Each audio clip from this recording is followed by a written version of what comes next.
Welcome to Tantra part 3. మీరు ఇంకా part 1, part 2 వీడియోలు చూడనట్టయితే ఈ వీడియో డిస్క్రిప్షన్లో లింక్ ఇస్తాను, వెళ్ళి చూసేయండి. లేదు అంటే మన ఛానల్ సెర్చ్ చేసిన పార్ట్ 1, పార్ట్ 2 వీడియోలు మీకు కనిపిస్తాయి. ఈ వీడియో మీకు బాగా అర్థమవ్వాలి అంటే పార్ట్ 1, పార్ట్ 2 వీడియోలు మీరు చూడాలి. ఇంక వెళ్ళిపోదామా మరి మన కథలోకి. లక్ష్మణ్ మహర్షి చెప్పినట్లు భైరవి ఆలయానికి చేరుకొని ఆ 3 మొసళ్లను సంహరించి 3 రంగుల మణులను సంపాదించాడు. తెలుపు రంగు మణిని చేతిలో ఉంచుకొని కోరుకోగానే క్షణాల్లో తంత్రా గుహలో ప్రత్యక్షమయ్యాడు. పూజలో ఉన్న తంత్ర లక్ష్మణ్ రాకను గమనించలేదు. లక్ష్మణ్ చాలా చాకచక్యంగా ఎరుపు రంగు మణిని తంత్రా తల మీద ఉంచగానే తంత్ర బూడిదలా మారిపోయాడు.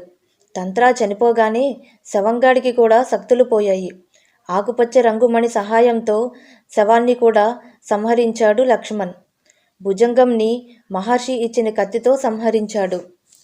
చిలకల మీద తన చేతిని ఉంచగానే వాటికి యథారూపం వచ్చింది. వారిలో తన సోదరులు కూడా ఉండడంతో లక్ష్మణ్ చాలా ఆనందపడ్డాడు. తంత్రా చనిపోవడంతో అతని ఆ గుహలో ఉన్న భయంకర సాకారి విగ్రహం కూడా కుప్పకూలిపోయాయి.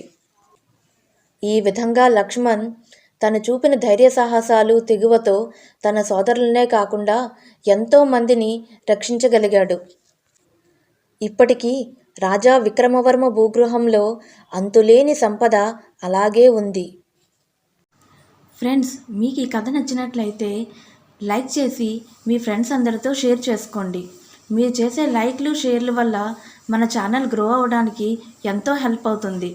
అలాగే సబ్స్క్రైబ్ చేసి బెల్ ఐకాన్ ఆన్ చేసి పెట్టుకోండి. అలాగైతే మన వీడియో నోటిఫికేషన్స్ వెంటనే మీ వరకు వస్తాయి.